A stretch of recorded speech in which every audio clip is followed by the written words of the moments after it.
del producto escalar-vector, ¿sí? Por otro lado, a partir de esto, ustedes han definido y han dado algunas propiedades de vectores que son linealmente independientes y linealmente dependientes. Entonces, nuevamente, ven acá.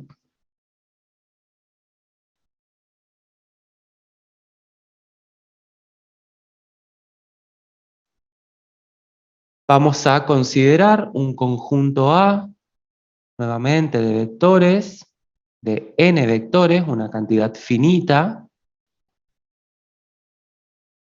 incluido en B, y vamos a decir que este conjunto A es linealmente dependiente si y solo si. ¿Qué tiene que pasar con un conjunto de vectores para que sean linealmente independientes? A ver, ustedes me van a decir, ¿cuándo un conjunto de vectores es linealmente dependiente?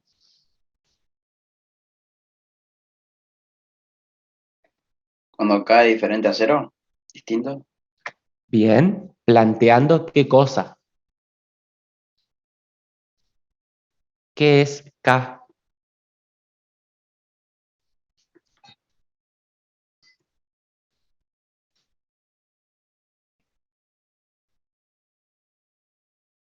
Bueno, a repasar estos conceptos, chicos, que lo vieron el jueves pasado, decimos que un conjunto de n vectores son linealmente dependientes si existe algún escalar en la combinación lineal nula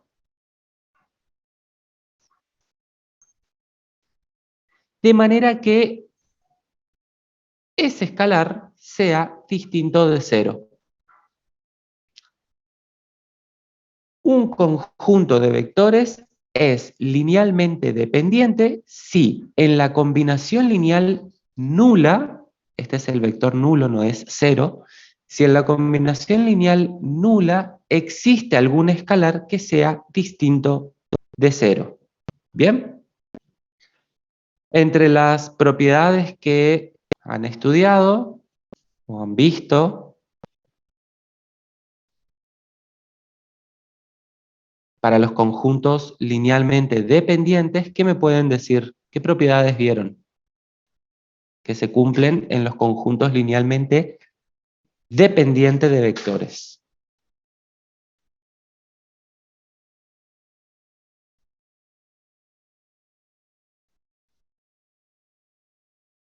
Una de las propiedades es que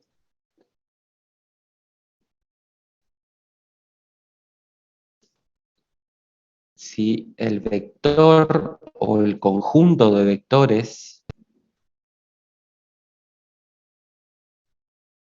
si el conjunto A de n vectores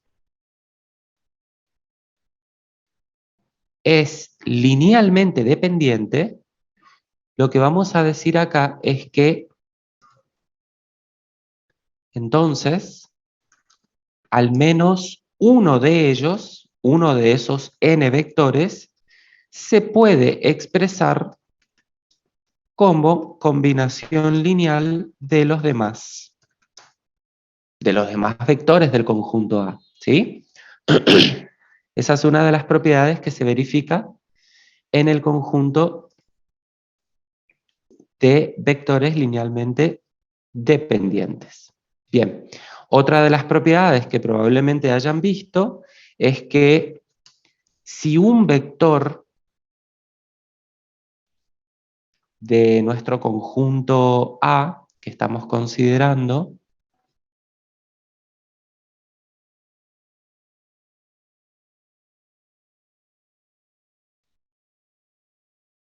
si hay un vector que sea combinación lineal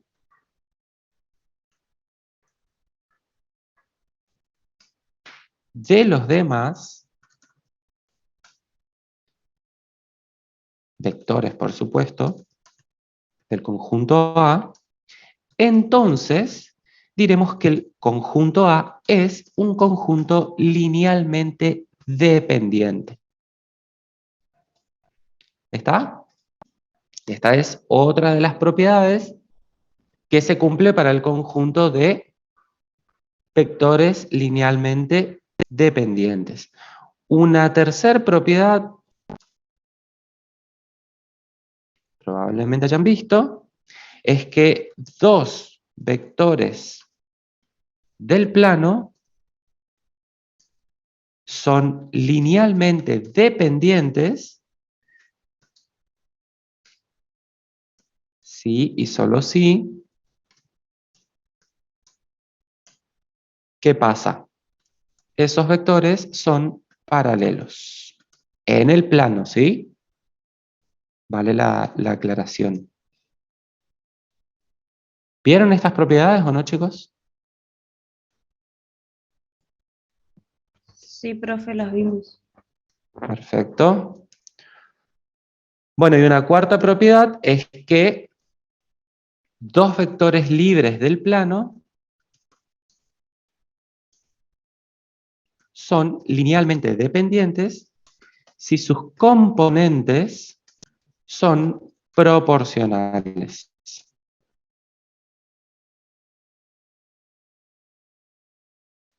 Esto un poquito haciendo un repaso, entonces, lo que tiene que ver con conjunto linealmente dependiente de vectores. Ahora,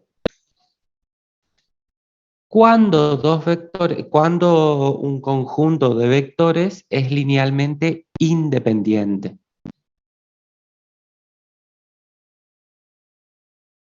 A ver, ¿quién me dice?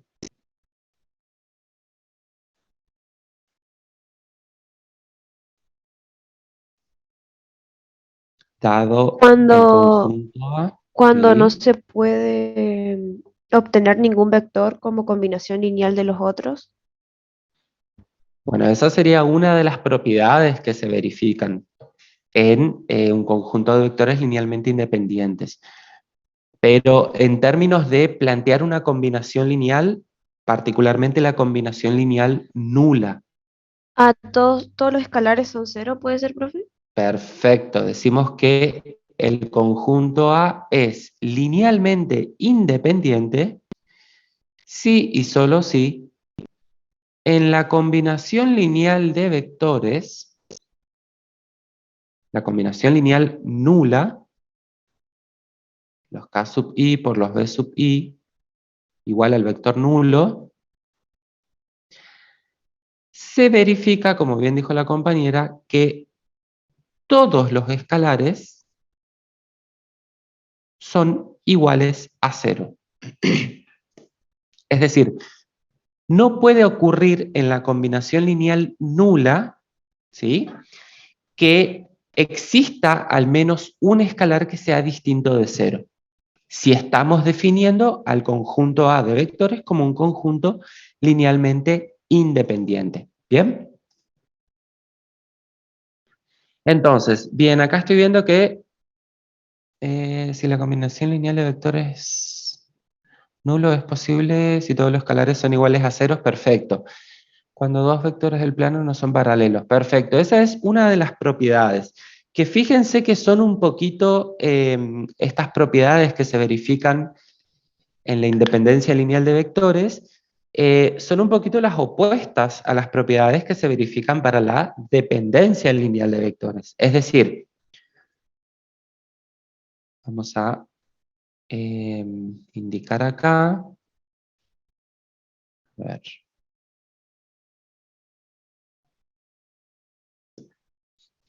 Una de las propiedades que verifican los conjuntos linealmente independientes de vectores es que justamente un conjunto de vectores es linealmente independiente si y solo si ningún vector se puede expresar como combinación lineal de los demás, que fue una de las propiedades que habían mencionado, ¿sí? Una segunda propiedad es que, y esta propiedad tal vez la hayan demostrado, es que si un vector es combinación lineal de un conjunto de vectores linealmente independientes, entonces dicha combinación lineal es única. Si existe un vector que sea combinación lineal de un conjunto de vectores linealmente independientes, esa combinación lineal es única. En otras palabras, no existen o no hay dos combinaciones lineales utilizando vectores de un conjunto linealmente independientes que me formen o me determinen un nuevo vector. ¿Sí? Bueno, después otra de las propiedades que dijeron es que dos vectores del plano son linealmente independientes si y solo si no son paralelos. ¿Sí? Que tiene que ver un poquito con lo opuesto o lo contrario a que dos vectores son linealmente dependientes, perdón, si son paralelos. Y una cuarta propiedad que se relaciona en forma opuesta a la cuarta propiedad de los conjuntos LD es que dos vectores del plano son linealmente independientes si y solo si sus componentes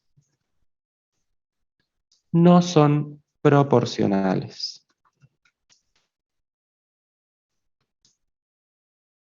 ¿Estamos, chicos? Bien, y esto es entonces un poquito lo que estuvieron trabajando la clase pasada con la profesora Laura. ¿Está? ¿Fueron con la profe Laura, no? ¿O fueron a otros grupos?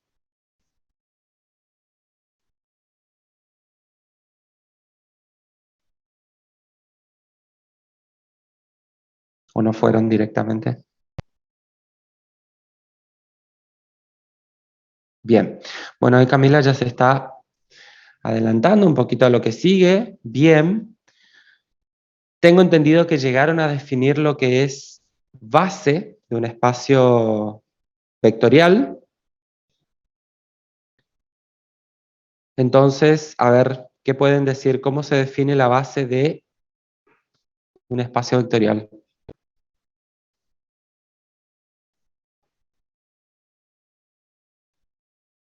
Chicos,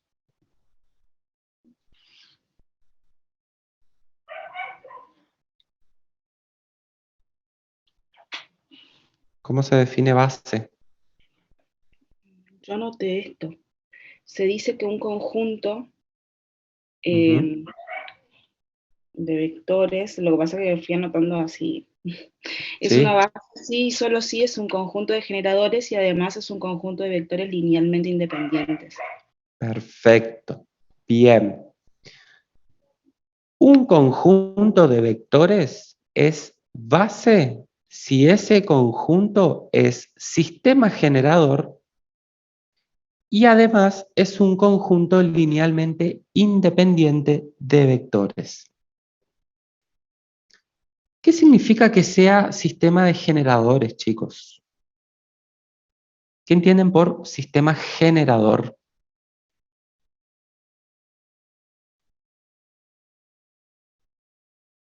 Bien, vieron base canónica, perfecto. ¿Qué significa que sea sistema generador? Por ejemplo, un sistema generador en el plano es que con dos vectores, que son linealmente independientes, por supuesto, yo puedo formar cualquier otro vector o puedo crear cualquier otro vector en R2 en el plano.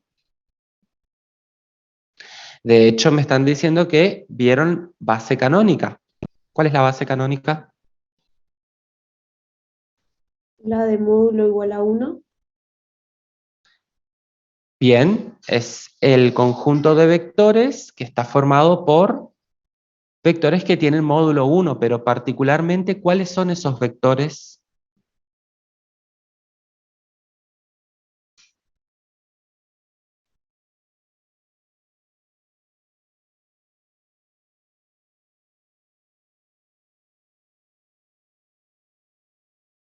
¿Qué letras se les daba a esos vectores?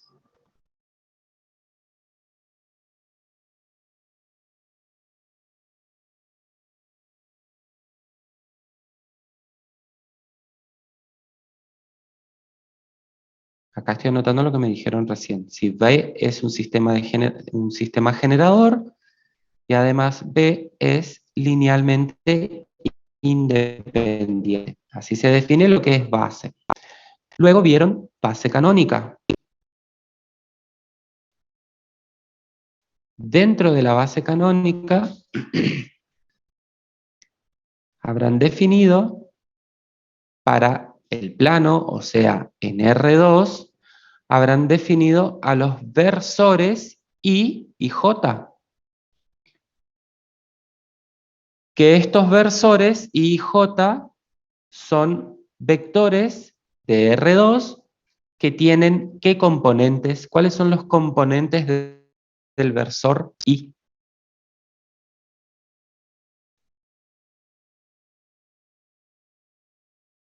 ¿Cuáles son los componentes del versor I? 1 y 0. 1 y 0, perfecto. Entonces, en R2, versor I y J, en R3, ya vi por ahí que escribieron, y J y K son los versores, ¿sí? Si estoy diciendo versores, estoy indicando que son vectores que tienen módulo 1. Y particularmente en R2, ¿qué posiciones tienen estos vectores? ¿Cómo son esos vectores entre sí? En R2, en el plano. ¿Cómo son esos vectores entre sí? Positivos. Sí, además.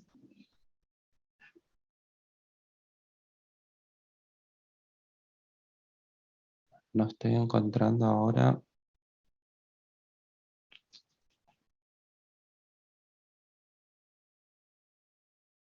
Bueno, no. Lo voy a hacer a mano nomás. ¿Cómo son los vectores, chicos? ¿Están posicionados sobre qué ejes? Profe, ese día con la profesora ella no nos dio la definición de base canónica. ¿No los dio? No, porque justito terminó la clase y dijo que le avisemos a Lo usted, vamos a ver hoy. Bien, bueno. Cristian, ¿estás por ahí? No estoy encontrando para hacer los ejes. Si andas por ahí, Bien, ¿cómo estás? bien, todo bien, buen día. No estoy encontrando para hacer los ejes, pero Ahí en dibujar, sí, ahí entras y tenés la opción acá. A ver, dibujar. dibujar. Y ahí está, ¿viste? Acá están, mira. Sí, Ok. bien, gracias. A ver, voy a borrar esto que hice para que retomemos bien lo de base canónica, entonces. Bueno, en dibujar, entonces, sí, acá están. Tenemos nuestro sistema de coordenadas cartesianas, ¿sí? Esto es en el plano, esto es R2. Estos vectores de la base canónica, estos vectores que ustedes, o que estamos definiendo como IJ, son los vectores que están sobre o ubicados en los ejes coordenados, ¿sí? El vector o el versor Y va a estar ubicado sobre el eje X, por eso es el vector cuyos componentes son 1, 0, y el versor J es el que está ubicado sobre el eje Y. Por eso los componentes de este vector serán, lo voy a escribir un poquito más al costado.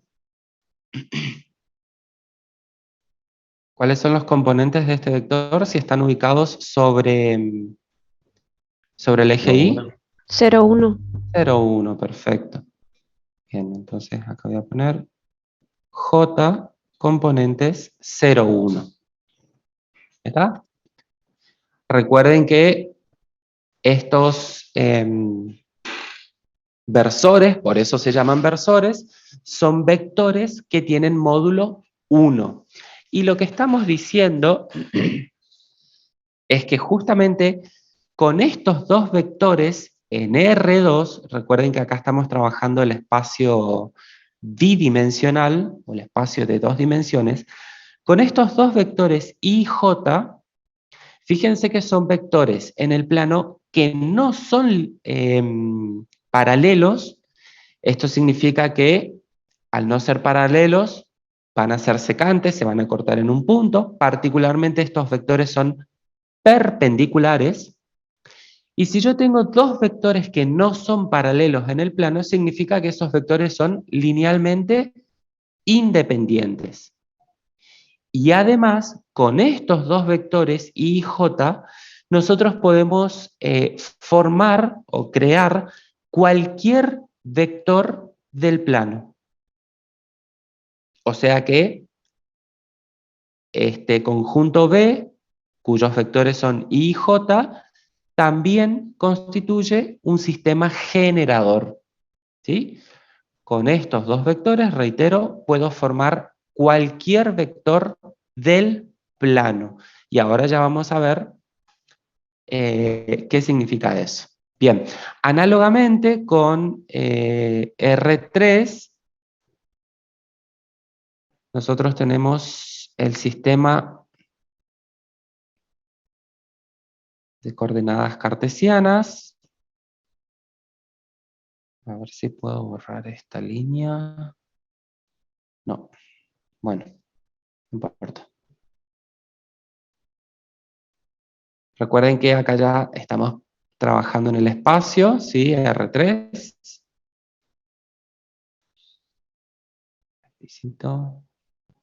Y esto.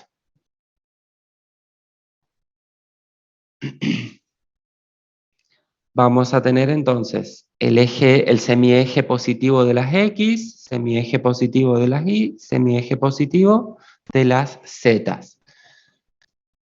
Les decía que en R3 tenemos los versores Y, nuevamente sobre el eje X, J sobre el eje y K sobre el eje Z. ¿Cuáles son los componentes del vector o del versor K? 0, 0, 1. ¿Cuáles son los componentes del versor J en R3? 0, 1, 0. Y los componentes del versor I, que lo voy a escribir acá abajo, 1, 0, 0.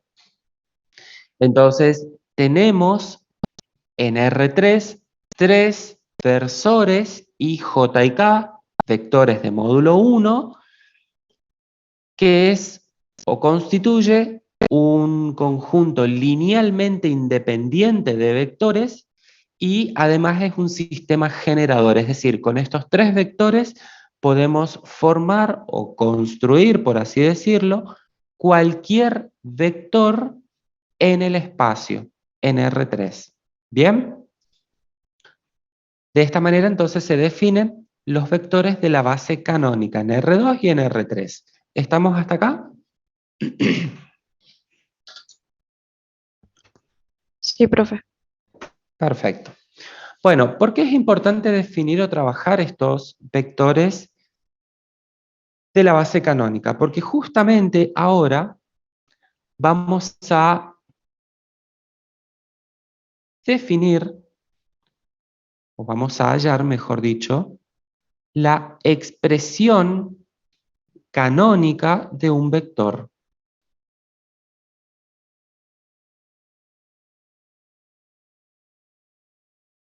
Entonces, nosotros tenemos en el plano, es decir, en R2, el espacio bidimensional, consideramos un vector V de componentes x sub 1 y sub 1, que es un vector del plano.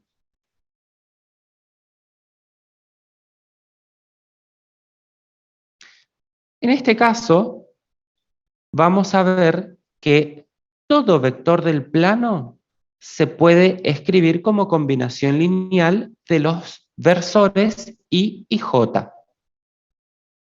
Para eso tomo este vector genérico V de componentes x sub 1 y sub 1. Entonces, veamos que todo vector del plano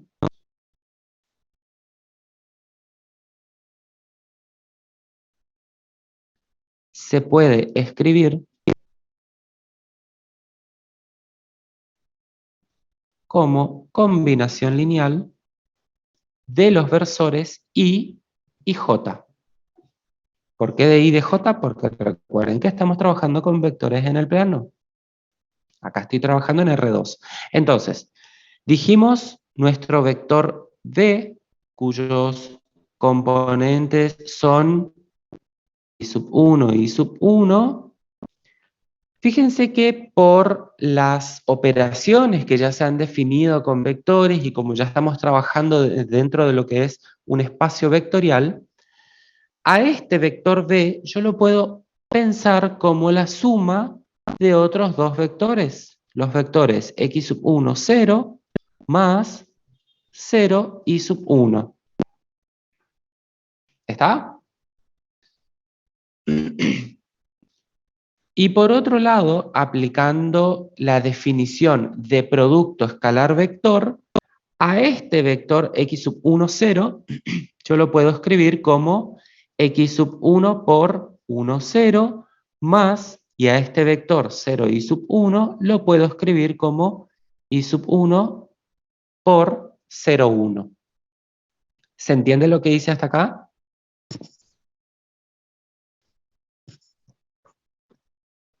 Me estoy valiendo de... ¿Puede volver a explicar, profe, por favor?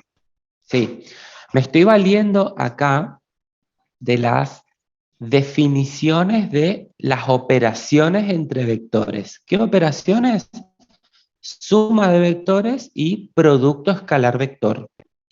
Entonces, lo que yo estoy diciendo acá es que a este vector B, cuyos componentes son x sub 1 y sub 1, lo puedo escribir como la suma de otros dos vectores. ¿Y quiénes van a ser esos vectores? Bueno, uno de ellos va a ser el que tiene la misma componente en X, fíjense, pero componente en Y, 0. El primer vector. Y el otro vector va a ser el que tiene como primer componente 0, es decir, la componente en X, 0, y la componente en Y, la misma que la del vector B. Fíjense que si ustedes suman estos dos vectores, ¿qué pasa? ¿Cómo se sumaban vectores? Componente a componente, o componentes homólogas. X sub 1 más 0, ¿qué me da? X sub 1. Segunda componente, 0 más Y sub 1, Y sub 1. O sea, fíjense que estoy simplemente descomponiendo este vector B en la suma de otros dos. ¿Estamos hasta ahí? Sí, profe. Bien. Por otro lado, recuerden que X sub 1 y Y sub 1 son números reales, son los componentes de mi vector B. Entonces, lo que estoy aplicando a continuación es la definición de producto escalar vector, en la cual estoy expresando al vector x sub 1, 0, como x sub 1, que es un número real, por 1, 0. El vector 1, 0. Análogamente al vector 0 y sub 1 de componentes, lo estoy escribiendo como i sub 1 por el vector 0, 1. ¿Por qué? Por la definición de producto escalar vector. Si ustedes aplican acá el producto, x sub 1 y sub 1, reitero, son escalares, hacen el producto, que les va a dar x sub 1 por 1, x sub 1, x sub 1 por 0, 0. Entonces vuelvo a este vector. ¿Estamos hasta ahí? Sí, profe. Bien, pero resulta que los vectores de componentes 1, 0 y 0, 1, ¿quiénes son? Y J. Son los versores I y J, exactamente. Entonces, lo que estamos diciendo acá es que podemos escribir al vector B como el producto escalar x sub 1, del escalar x sub 1 por el versor I, más el escalar i sub 1 por el versor J, que es justamente lo que tenemos en el paso anterior. Ahora, fíjense que como el vector B es un vector de componentes x sub 1 y sub 1, es un vector genérico, es un vector cualquiera del plano.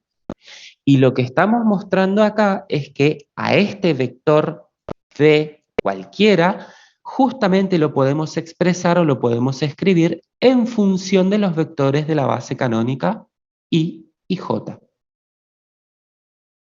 Entonces acá queda también un poquito más evidente que el conjunto de vectores B, vectores de la base canónica, es un sistema generador. ¿Por qué? Porque con dos vectores yo puedo escribir cualquier vector de R2 del plano. Entonces, lo que estamos diciendo acá, vamos a ver un ejemplito práctico. Consideremos, por ejemplo, nuestro vector U, cuyos componentes son 5 y 4. Por lo que estuvimos viendo recién, en el paso anterior, lo que decimos acá es que a este vector U lo podemos escribir como 5 por el versor I más 4 por el versor J. ¿Y esto qué me permite ver? Bueno, esto me permite ver que cuando yo tenga que hacer la representación gráfica del plano, tendré que hacer, voy a poner con este, 5 en la dirección Y, se lee el versor Y, estaba ubicado ¿dónde? Sobre el eje X. Entonces acá vamos a marcar 5. Esto que está acá sería 5i. 5i. Y luego ubicamos 4j. 2, 3, 2, 3, 4. Bueno, un poquito menos. 4j.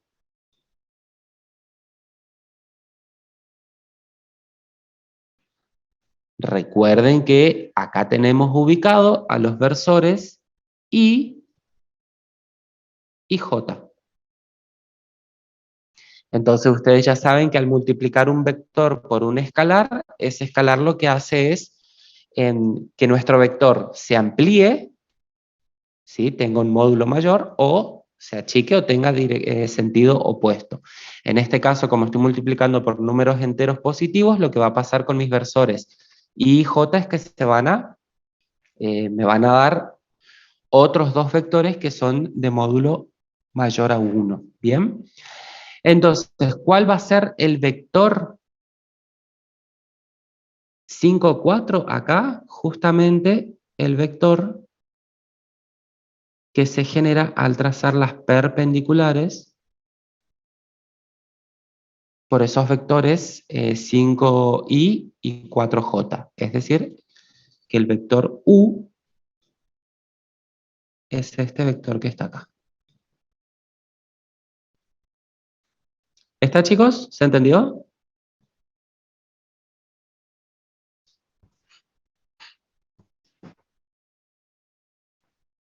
¿Sí o no?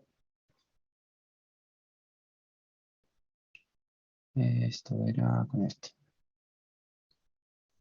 ¿Quedó claro? ¿Alguna pregunta? ¿Avanzamos? Quedó claro, profe. Está bien, profe, se entendió. Bien.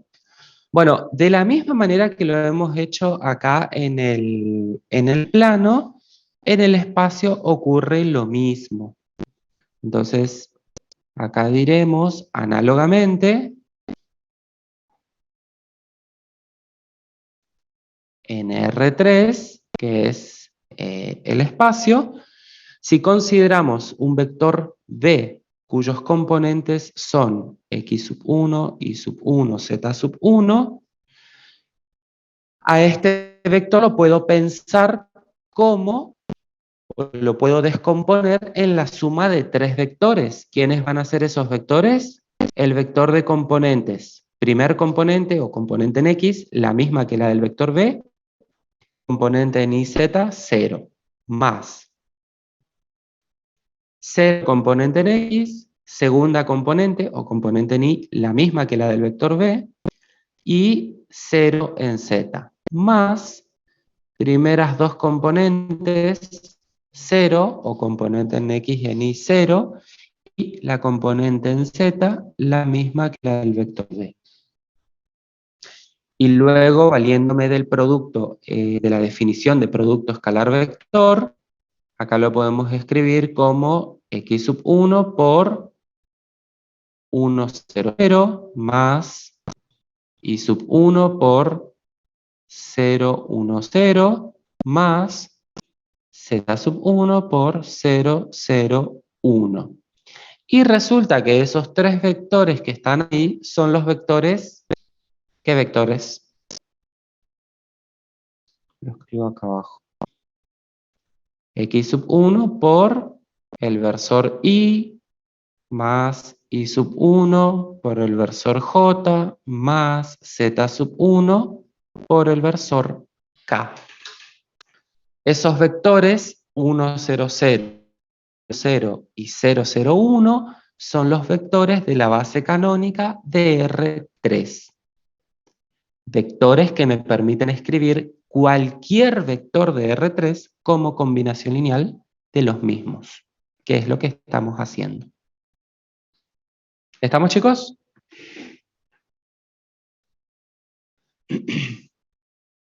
¿Alguna pregunta?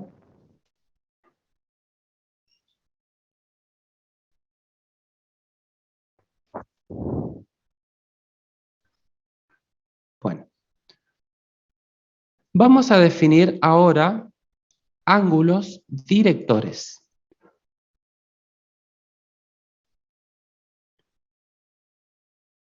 En R2,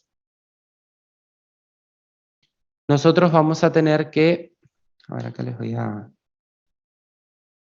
introducir texto. En R2 nosotros sabemos que los ángulos directores de un vector, no nulo por supuesto, porque me tiene que generar un ángulo, de un vector no nulo, vamos a llamarlo B, me va a formar con los ejes o los semiejes positivos Y y X, dos ángulos, a los cuales vamos a llamar ángulos alfa y beta, en un intervalo, por supuesto, de 0 a pi. Estos alfa y beta son justamente los vectores, los ángulos, perdón, que forman el vector B con los semiejes positivos X e Y. Entonces, los ángulos directores, acá estoy definiendo nada más, los ángulos directores de un vector no nulo, y esto es importante hacer la aclaración, chicos, porque ustedes ya saben que el vector nulo no me va a formar ningún ángulo, su representación gráfica está dado por un punto. Entonces consideramos un vector B de componentes X por Y más Y por J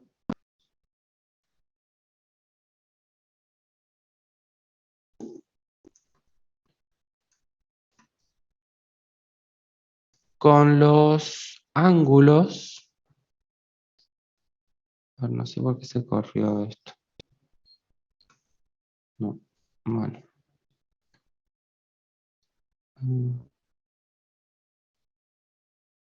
Con los ángulos alfa y beta, voy a poner acá, es el nombre que vamos a designar, o que vamos a asignar, mejor dicho, a los ángulos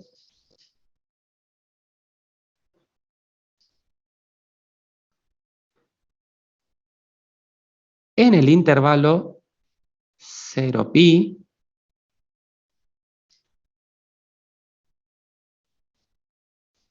sigo nomás escribiendo así, que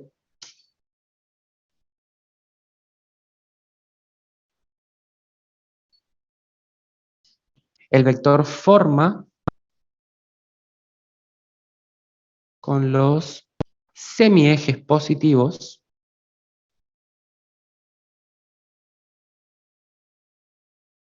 X e Y. Lo que estamos diciendo acá es lo siguiente. Vamos a una representación gráfica.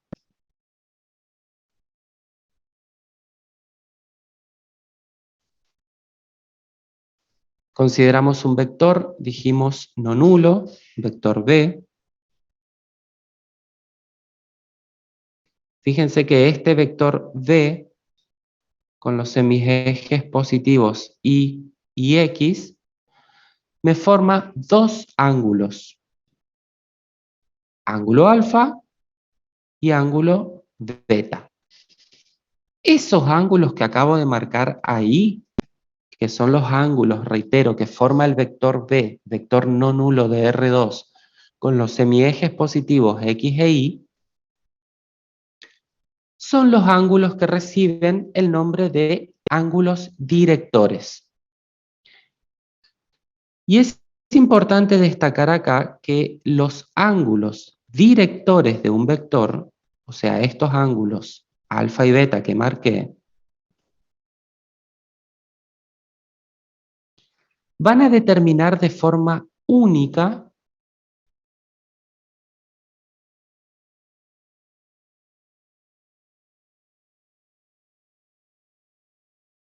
¿qué cosa? La dirección del vector.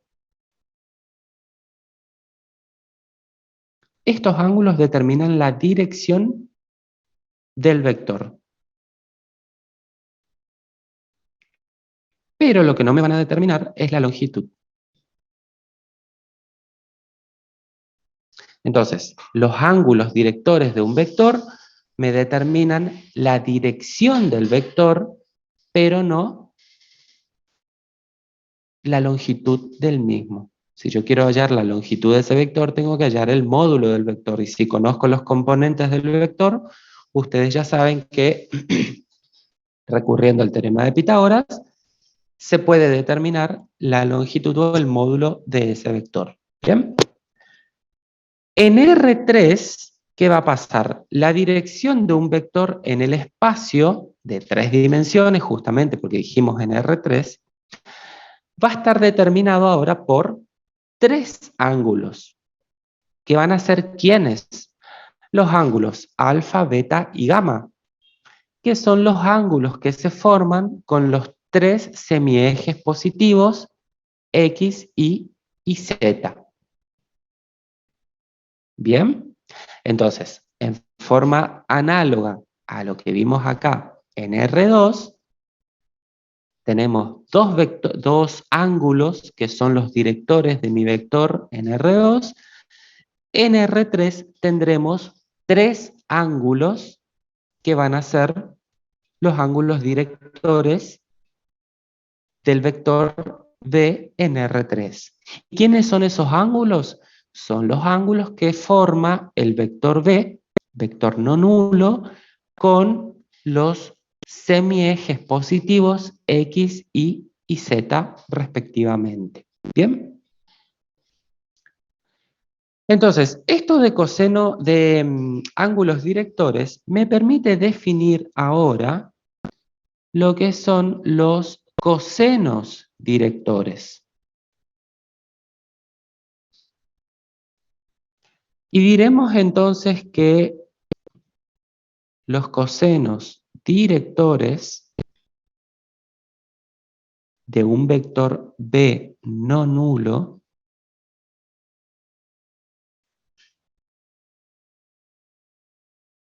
son nada más y nada menos que los cosenos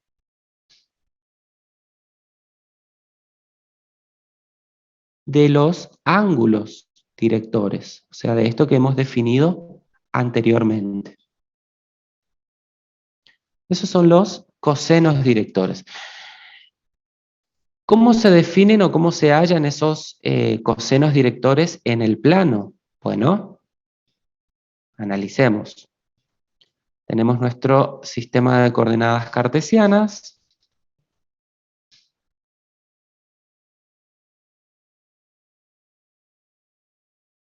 Y X. Consideremos un vector B.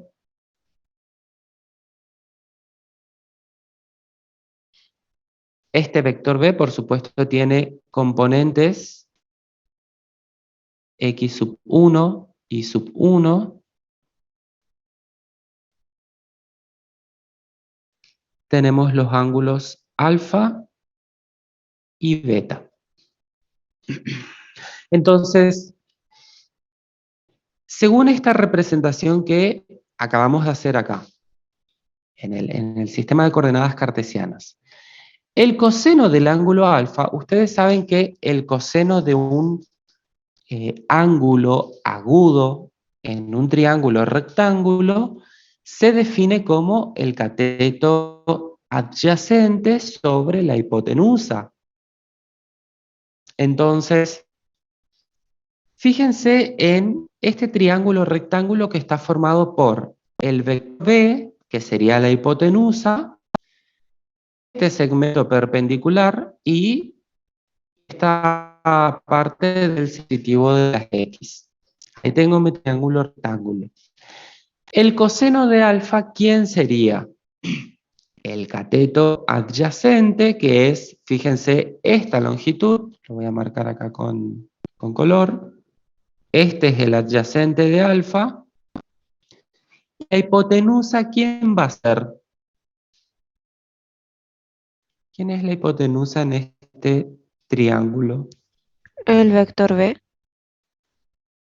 Bien, pero recuerden que si estamos hablando de hipotenusa, a mí lo que me interesa es la longitud de ese vector. Y si yo quiero hallar la longitud de ese vector, tengo que trabajar con qué cosa del vector. ¿Qué tengo que hallar? Si me interesa la longitud,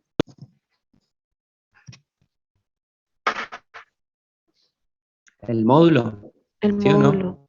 Perfecto. Y de esa manera entonces definimos el coseno de alfa. Hemos definido acá entonces un coseno director, porque alfa es un ángulo director del vector B. El coseno de alfa será un coseno director. ¿Bien? Ahora, pasemos a el coseno de beta. ¿Cómo se define el coseno de beta? A ver quién me dice. La definición es la misma. Cateto adyacente sobre hipotenusa. Entonces, ¿cuál sería el cateto adyacente al ángulo beta? Y Y 1. 1. Y sub 1, exactamente, sería esta longitud que tenemos acá, o este segmento que tenemos acá, que es nada más y nada menos que I sub 1, perfecto. Y la hipotenusa, La misma. también es la longitud del vector B, o sea, el módulo del vector T. Hemos definido entonces los cosenos directores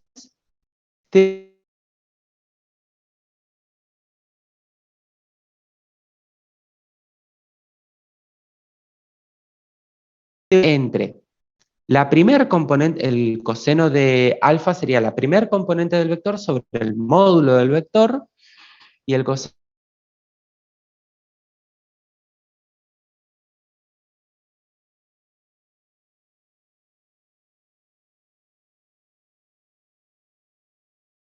se cumple una regla fundamental.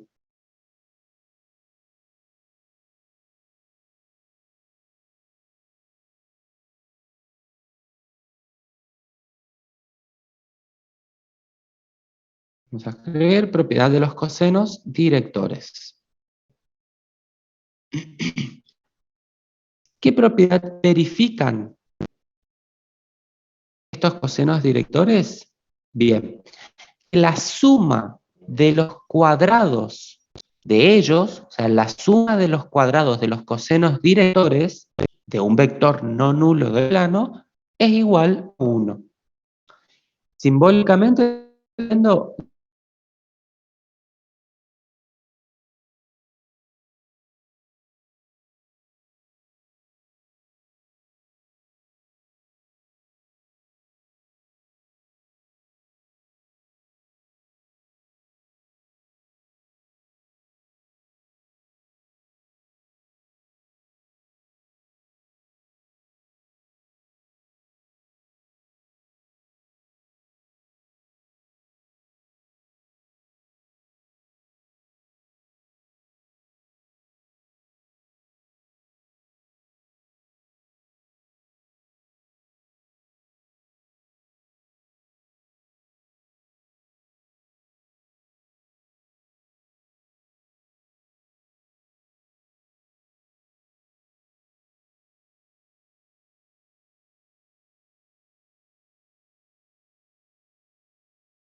X sub 1 al cuadrado más Y sub 1 al cuadrado no es otra El cosa módulo. que, exacto, el módulo del vector, pero al cuadrado. ¿Dividido quién? El módulo del vector al cuadrado. Y si estoy dividiendo lo mismo, ¿cuánto me da eso? 1. Y 1. 1. Entonces, fíjense que acá hemos comprobado que la suma de los cuadrados de los cosenos directores de un vector no nulo del plano es igual a 1. ¿Bien?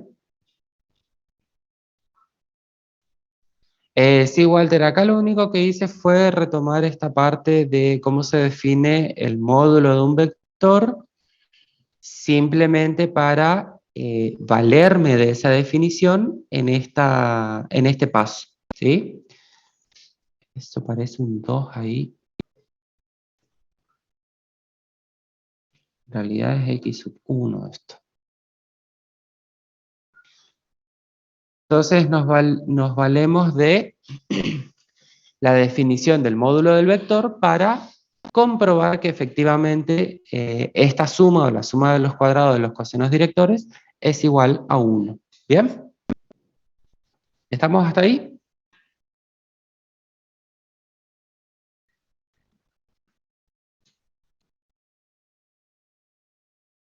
Definamos entonces ahora por último,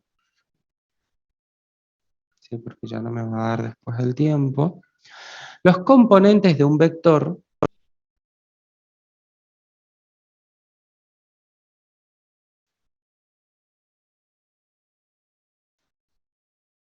los componentes de un versor, que es un vector de módulo 1.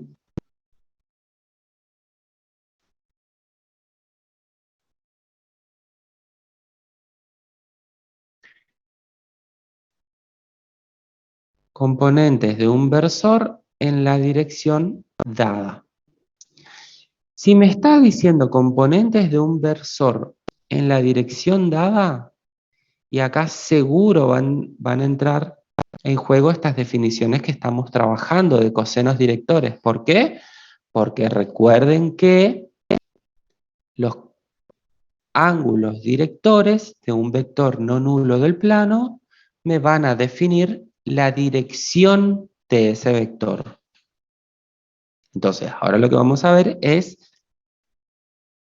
cómo podemos determinar las componentes de un versor, que ustedes saben que es un vector de módulo 1, pero ahora en función de la dirección dada, ¿sí? En la dirección de un vector dado. Entonces diremos que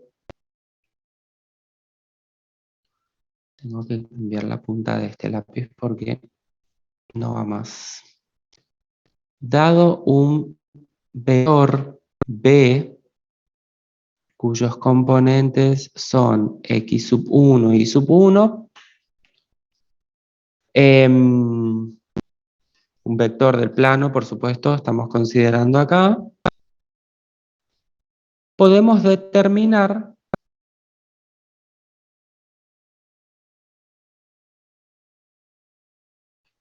un vector, y esto yo no sé si ya lo vieron, o si ya hice la aclaración, me parece, cuando habíamos definido vector de módulo 1, cuando utilizamos esta notación, chicos, estoy indicando que es un vector, en este caso un vector asociado al vector B, pero la particularidad que tiene este vector es que es de módulo 1. Vector B sub 0, subíndice 0, ¿sí? Que tiene la misma dirección de igual dirección y tiene el mismo sentido que el vector B. ¿Bien? Entonces, lo que estamos diciendo acá es que en R2 un versor B sub 0 será el vector de componentes X sub 0 y sub 0. Es nuestro versor.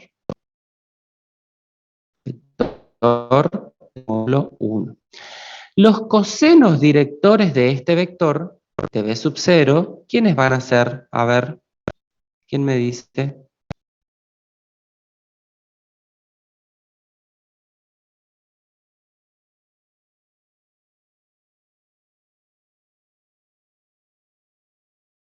¿Quién es el coseno de alfa, chicos? Siendo alfa el ángulo que forma el vector B sub 0 con el semieje positivo de las X.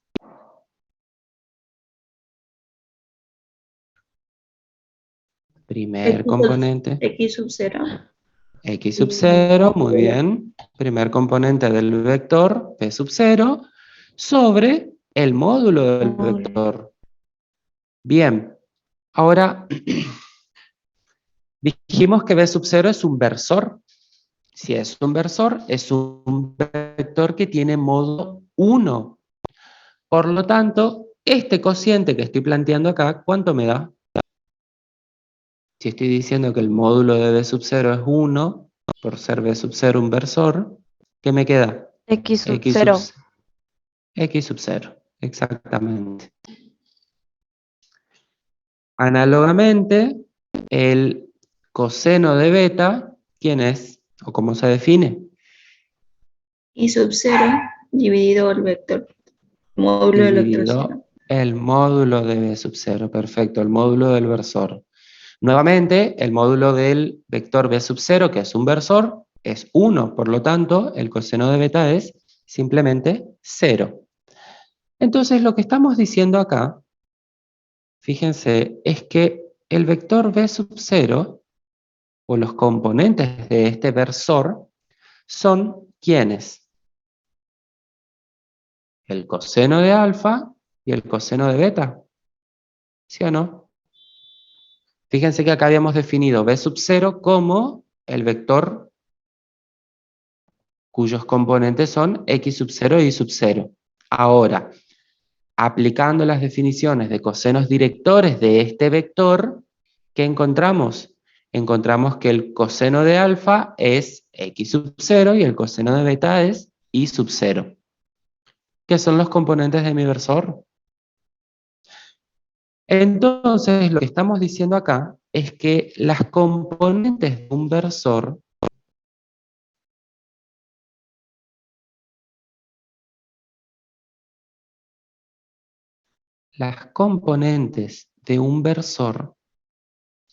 son simplemente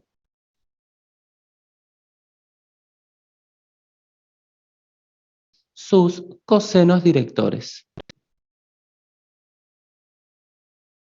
¿Se entiende eso, chicos? En el caso de un versor, que es un vector de módulo 1, los componentes de ese versor son simplemente los cosenos directores. ¿Se entiende por qué? Sí, profe. Bien. Bueno. A ver si me da tiempo para esto. Un segundito.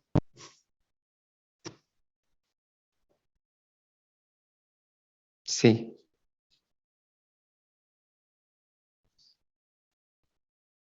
No, esto ya no me va a dar el tiempo. ¿Por qué? Si bien falta todavía para terminar la clase de teoría, les decía que sobre el final de la clase quiero retomar algunas cuestiones que hacen al examen que van a tener el sábado, al parcial, ¿sí? Vamos a hablar del jueves.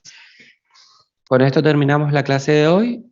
La teoría la volvemos a retomar el próximo martes. Significa que ustedes igual van a tener clase, pero es clase de repaso. ¿Está?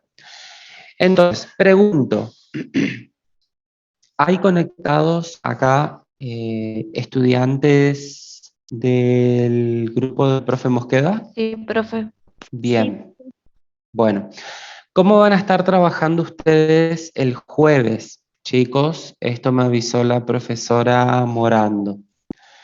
El jueves ustedes se van a conectar 7:30, pero van a entrar al link o al enlace del profe Mosqueda, que supongo que está publicado en el aula de... ¿Sí?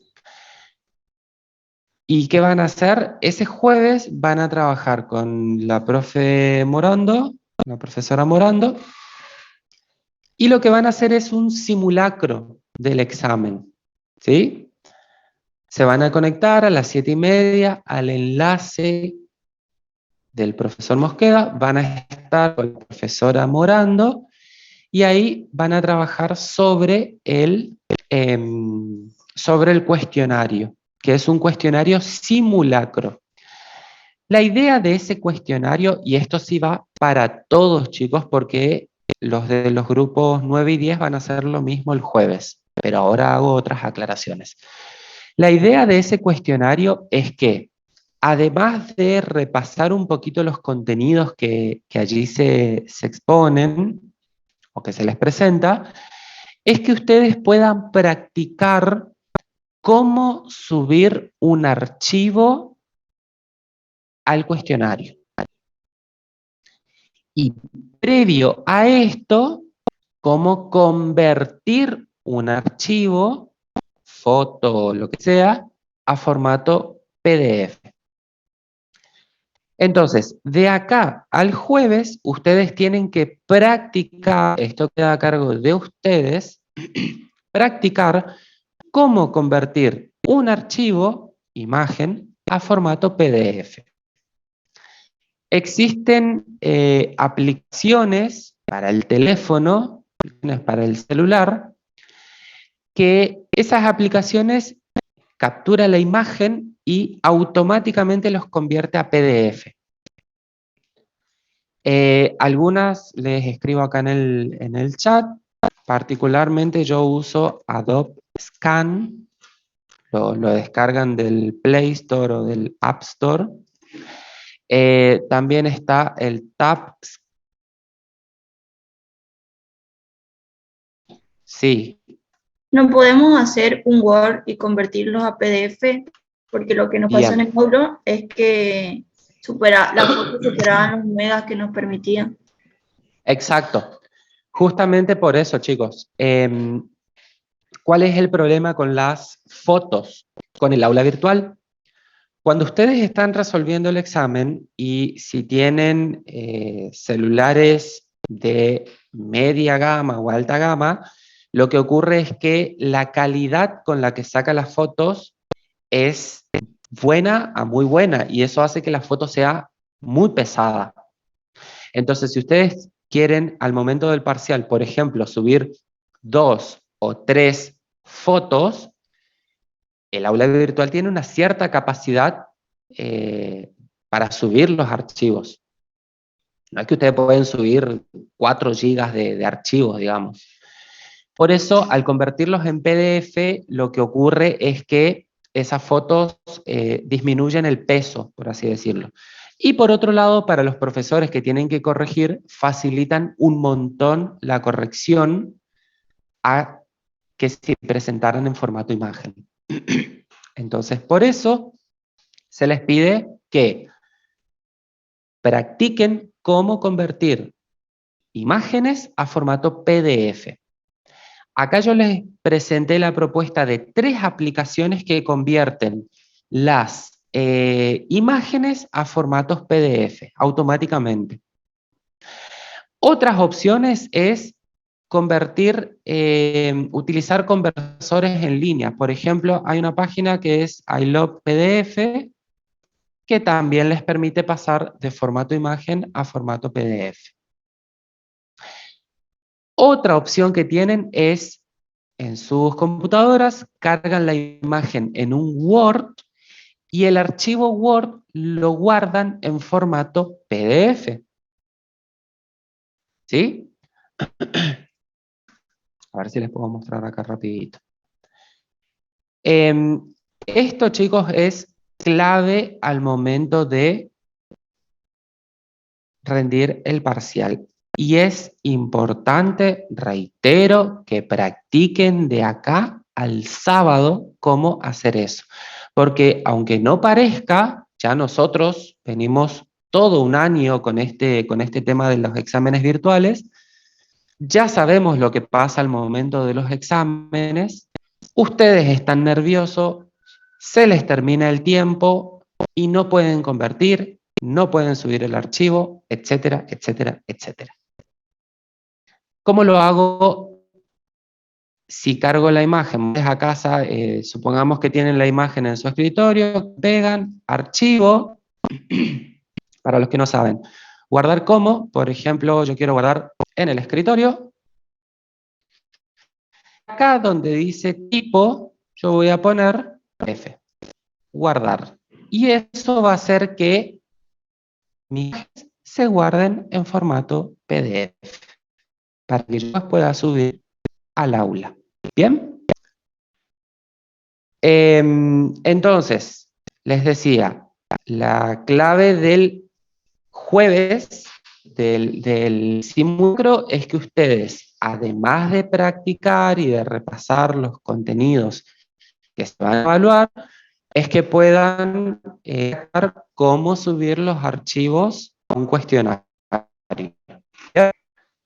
Para los estudiantes del profe Mosqueda, entonces les decía, 7:30 de la mañana, se conectan al enlace que corresponde a clases del profe Mosqueda. Van a estar con la profesora Morando y van a trabajar en el simulacro, en un simulacro.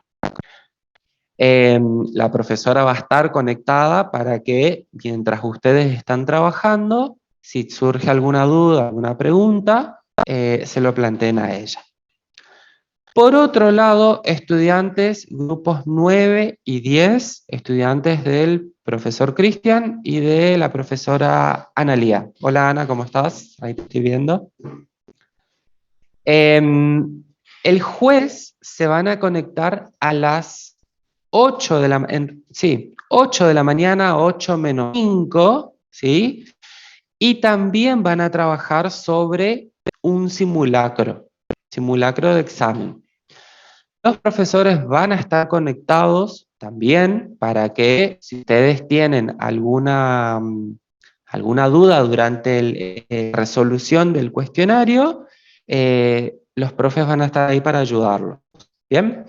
También van a hacer esto de practicar subir un archivo al cuestionario. ¿Está? Entonces, el jueves 8 menos 10 más o menos se van a estar conectando, cada uno en sus respectivos grupos. El grupo 9 con el profesor Cristian, grupo 10 con la profesora Analía, donde lo hacen regularmente cuando entran a las clases prácticas. ¿Estamos? Sí, Javier, están preguntando cuántas horas les vamos a dar para el parcial. Parcial son... Para hacer el parcial, ¿no? Para hacer el parcial. El parcial y subida de archivos son 2 horas. No sé si llegaron a ver el aviso que publiqué ayer en el foro, ayer a la noche, si no, véanlo ahora. De todas maneras, se los comento ya. Es importante que se fijen a qué grupo pertenecen, chicos. ¿Por qué? Porque el día sábado, día del parcial, no todo el mundo va a rendir en el mismo horario. Van a ir ingresando por grupos, en franjas horarias. Imagínense la cantidad que son. Si intentan ingresar todos juntos va a ser una locura para el aula virtual. Entonces, van a ir ingresando por grupos. Otra cuestión, ¿por qué se tienen que fijar a qué grupo pertenecen? Cada profesor de cada grupo tiene las listas de sus estudiantes. Entonces, alguno de los que está acá conectados es del grupo 5, vamos a suponer, y se conecta el sábado al Zoom o al Meet, a lo que sea, del examen del grupo 9, en su grupo va a tener ausente. En su grupo 5, va a tener ausente. Y en el grupo en el que está rindiendo no se le va a corregir el parcial porque no es un alumno que esté en la lista de ese profesor. ¿Se entiende eso? Las listas de los grupos 9 y 10 están publicados en la pestaña Bienvenidos de nuestra aula virtual. Ahí pueden entrar y revisar si aparecen ahí o no. Si no aparecen ahí es porque son estudiantes de otros grupos. ¿Cómo hacen para saber de qué grupo son? Si Guaraní, se fijan, ahí les aparece a qué grupo pertenecen ustedes. Con ese grupo tienen que rendir. ¿Queda claro ese tema, chicos? Este aviso, supongo yo, se los van a dar todos los profesores a todos los grupos, pero por las dudas, si ustedes tienen algún grupo de WhatsApp o de lo que sea, a sus compañeros avisen esto que estoy diciendo, por si a algún profe se le pasa a dar estos avisos, ¿sí? Y otra cuestión, por último, ya con esto cierro, es lean el protocolo otra vez, lo que ya lo hicieron, y los que no lo hicieron, lean el protocolo. El día del examen, el sábado, no se va a estar perdiendo tiempo en cuestiones que tengan que ver con aspectos que están en el protocolo de examen.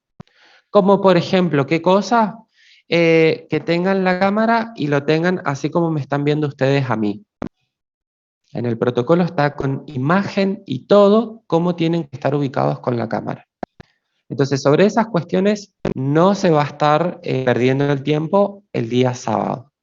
Si alguien no cumple con el protocolo, no puede rendir, básicamente.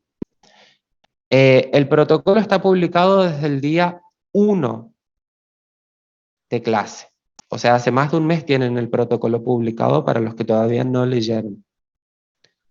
Para los que leyeron, veo que nadie realizó alguna pregunta, así que supongo que el protocolo está bastante clarito. ¿Estamos? ¿Alguna pregunta? Profe, yo quería saber a qué hora rendimos el sábado con usted. Eso se les va a estar publicando ya más próximo a la fecha, se va a publicar en el foro Visos y de todas maneras yo voy a mandar un mensaje a través del aula virtual, jueves más o menos, jueves a la tarde probablemente o viernes a más tardar, avisándoles a qué hora rinden y también vamos a estar publicando cuál es el enlace al cual se tienen que conectar. Ya sea Meet, ya sea Zoom, Cisco Webex, etc. ¿Sí? Porque, por supuesto, se tienen que ubicar o conectar antes del inicio del examen, según sea el grupo que les corresponda. Joaquín, al profe Mosqueda no está dando clases porque está con un problema de salud bastante.